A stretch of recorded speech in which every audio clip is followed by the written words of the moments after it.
بەڵێ هەر سەبارەت بە دۆخی ڕۆژهەڵاتی ناوەڕاست و هەڵوێستی ئەمریکا لەم بارەوە بەڕێز مارک کێمێت یاریدەدەری پێشووی وەزیری دەرەوەی ئەمریکا بۆ کاروباری سیاسی میوانمە. بەڕێز کێمێت سڵاوتانە بێتۆم، کاتتان باش. بە بۆچوونیەوە دۆخی ڕۆژهەڵاتی ناوەڕاست لەم هەموو ململانەیە بەرەو شۆ ڕات؟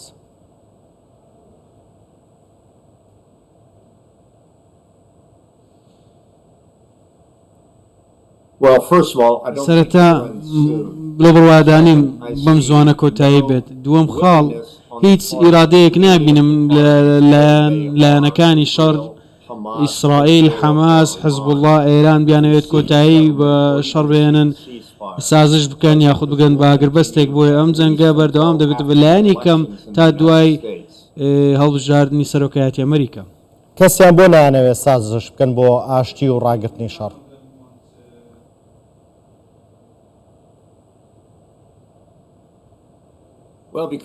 چونکە لەبەرەوەی سەرۆکوەزیران نەتەنیاهوو و ئامانجەکەی هەروەک خۆی دەڵێت ئێمە بەرپەرزدانەوەمان لەگەڵ ئێران دروست کرد، ژێرخانی حزب اللهمان وێران کرد لە لوبنان و بارمتەکانیش بگەڕێنینەوە، حەماسیش و ژێرخانەکەشی تێک بشکێنین لە ناو غەزە.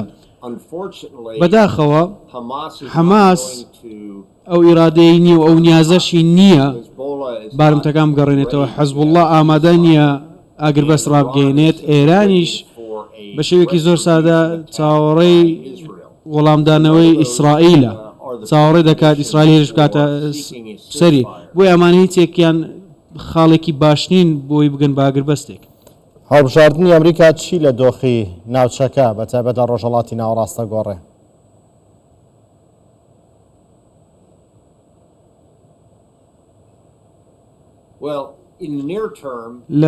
لە ماوەیەکی نزیکدا یاخود لە ماوەیەکی کوورتدا کاریگەری دەبێت لە ئەو دۆخی کە لە ناوچەکەدا هەیە. خەڵک پێیان وایە ئەگەر ترامپ ببێتە سەرۆک دۆخەکە زۆر خراپتر دەبێت بۆ گروپە چەکدارەکان و بە هەمان شێوە بۆ ئێران. ئەگەر کەمەڵە هاریس ببێتە سەرۆک دەبینین دواکەوتنێک ڕوودەدات تا ئەو کاتەی شەڕکەرەکان دەگەنە سیاسەتی نوێ، ئەوانەی کە لە ڕۆژهەڵاتی ناوەڕاست جێگیر کراون. لە ڕۆژهەڵاتی ناوەڕاستیش بۆ ماوەی درێژخایەن پرسیارەکە ئەوەیە چۆن پەیوەندیەکان لەگەڵ ئیسرائیل ئاسایی دەکرێنەوە. جێگای سەرنج دەبێت ببینین سەرۆک هاریس ئەگەر بێتە سەرۆک چۆن بەردەوام دەبێت لە ئاساییکردنەوەی پەیوەندیەکان یاخود ڕێکەوتنی ئاینە ئیبراهیمیەکان کاتێک ترامپ دەستی بۆ پرۆژەیە کرد. بۆیە لە ماوەیەکی کوورتدا پێم وایە تند و تیژێکی زیاتر ڕوودەدات، دواتریش ویستێکی زیاتر دەبێت بۆ ئەوەی ڕۆژهەڵاتی ناوەڕاست مەزنتر بێت، پەیوەندیەکانش لەگەڵ ئیسرائیل ئاسایی بکرێنەوە. کێ پاڵپشتی ئیسرائیلە لەم جەنگە فراوانی لە چەندین بەرەوە دەستی پێ کردووە؟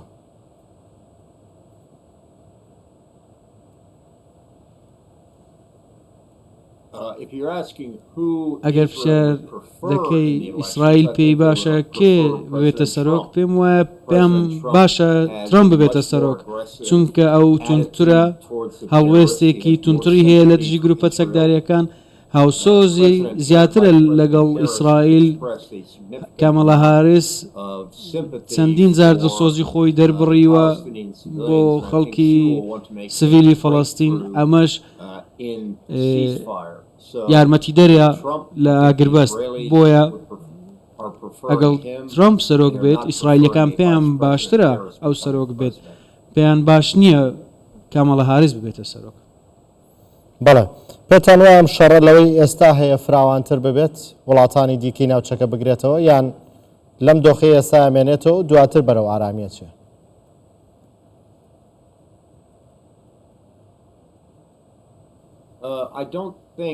لە بڕوایە دانیم فراوانتر بێت، ئەوەی کە پێویستە پرسیارەی لێ بکەی لە تەهرانە نەک لە واشنگتن. ئەگەر شەڕ فراوانتر بێت ئەو کاتی لەسەر بڕیاری تاران دەبێت. ئاشکرایە سەرۆک وەزیران نەتەنیاهو بەرامبەری پڕە لە دوژمنەکانی خەریکی دوژمنەکانیتی بۆ نمونە حوسیەکان، حەماس، حزب الله، گروپە چەکدارەکانی عێراق. بەڵام لەبارەی ئەوەی کە چی ئەگە شەڕەکە فراوانە بێ یاخودنا لەمەوەی ڕابردووە ترس لەوە هەبوو کە ئیسرائیل لە عێراقیش هێرش ئەنجام بدات، چ بە ئاسمانی بێایە بە ئامانجگرتنی پێگەی گروپە چەکدارەکان بەیان بە هەر شێوەیەک بێک لە ماوەکانی ڕابردووە ترسێکی زۆر لەمە هەبوو. بۆیە ئەگەر هەیە هیچ کاتێکم شەڕە بگاتە عێراق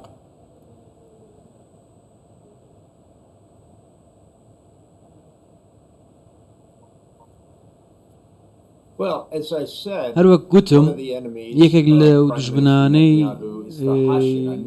دژی سەرۆک وەزیران نەتەنیاهویە گوتم کە گروپە چەکدارەکانی عێراق و لەو بڕواایەدا نیم سەرۆک وەزیران نەتەنیاهو هەوڵ بدات هێرش بکاتە سەر عێراق جگە لەو گروپە چەکدارانە. بۆیە نابینم هیچ دوژمنێکی هەبێت لە بەغدا یان لە هەولێر تاوەکو هێرش بکاتە سەریان.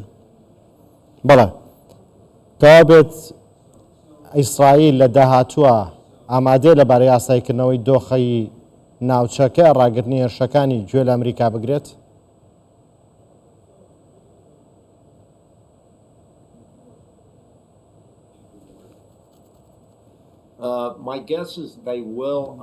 پێشبینی دەکەم ئەگەر سەرۆک ترامپ بێتەوە کۆشکی سپی بەڵێ، بەڵام نەک لە ژێر دەسەڵاتی هاریس.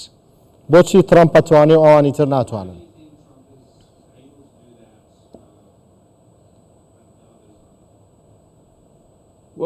چونکە سەرۆک ترامپ ئەو ئیرادەی هەیە و ئەو نیازەشی هەیە ئەوەی ئیسرائیلەکان پێویستیانە بۆیان تەرخام کات. بۆیە لە ژێر دەسەڵاتی سەرۆک ترامپ نەتەنیاهو پشتیوانی تەواوی ئەمریکای دەبێت بۆ ئەوەی شەڕێکی بەهێزتر بکات لە دژی حزب الله و لە دژی حەماسیش بە هەمان شێوە. بۆیە ئێران ئەو کات دەبینێت سەرۆک ترامپ ئەو ویستەی هەیە هێرش بکاتە سەر ئێران و دەشتوانێت. بۆیە هەموو ئەم پێشمەرجانە وا دەکات حەماس و حزب الله داوای ئاگربەز بکەن بێنە سەرمێزی دانوستان. ئێستا ئامادە نین پابەندی ئاگربەز بن، بەڵام ئەگەر سەرۆک ترامپ ڕێگە بە نەتەنیاهو بدات تەواوی هێزی خۆی بەکاربێنێت ئەو کاتی هۆکارێکیان دەبێت تاوەکو ڕێگری لە خوێن ڕشتم بکەن و بێنە سەرمێزی دانوستان. چونکە سەرۆک وەزیران نەتەنیاهو لە ژێر دەسەڵاتی ترامپ دەتوانێت هێزەکەی خۆی و بردومانەکانی خۆی لە ئیسرائیل تا ئێستا هێزی تەواوی خۆی بەکار نهێناوە.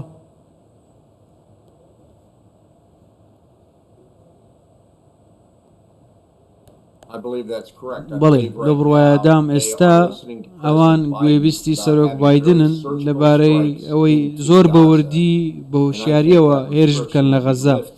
بۆیە ئەگەر ترامپ سەرۆک بێت ئەو سنوورداریە نامێنێت. بەڵێ بەڕێز مارک کیمیت یاریدەدەری پێشووی وەزیری دەرەوەی ئەمریکا بۆ کاروباری سیاسی، سوپاس کە میوانمان بوویت.